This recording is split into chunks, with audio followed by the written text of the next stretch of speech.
তো ফ্রেন্ড, আজকে হচ্ছে জন্মাষ্টমী। তো আজকে দুপুরবেলা আমি গেছিলাম গঙ্গায় স্নান করতে। তো গঙ্গায় স্নান টান করে সমস্ত কিছু করে আহ, আমি চলে এসেছি।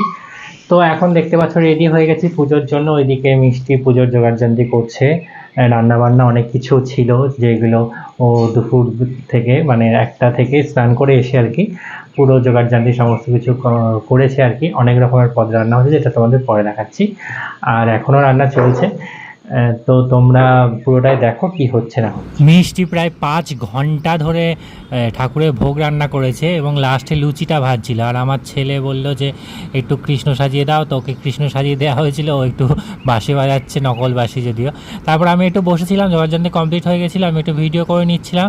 এইদিকে আজকে আয়োজনের মধ্যে ফার্স্টেই আছে তালের লুচি, তারপরে মালপোয়া, সুজির পায়েস, তালের বড়া, ননি, মাখন মিছরি যেটাকে বলে, 5 রকমের মিষ্টি, ফল, ক্ষীর, দই, যা যা লাগে আর কি সমস্ত কিছুই ছিল। তারপরে আমি পুজোয় বসে গেছিলাম, অংশ আমার পাশে বসেছিল। এরপর স্নান ফান সমস্ত কিছু করানো হবে।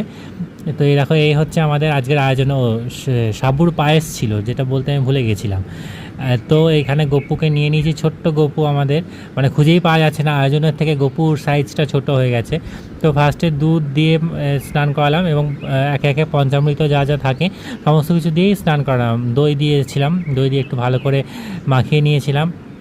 ছোট্ট গপু, ওই জন্য ছোটো ছোট্টো জায়গা।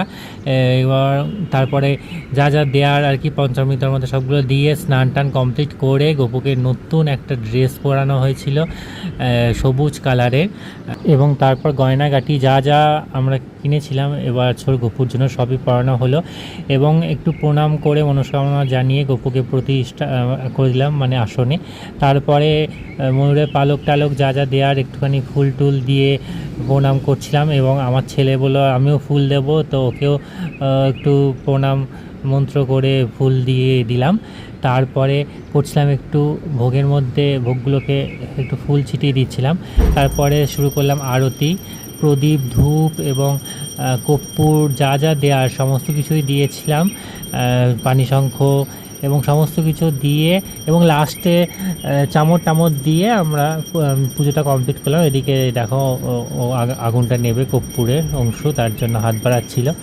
তো যতটা পেরেছি সম্ভব হয়েছে ততটা আয়োজন করেছি। কেমন লাগলো বলো, যদি কোথাও ভুল ত্রুটি থাকে সেটা অবশ্যই বলবে, তাহলে বুঝতে পারবো। দেখো এই সমস্ত কিছু কষ্টে সৃষ্টে করে সারাদিন ধরে উপোস টুপোস করে রান্না বান্না করেছিল মিষ্টি।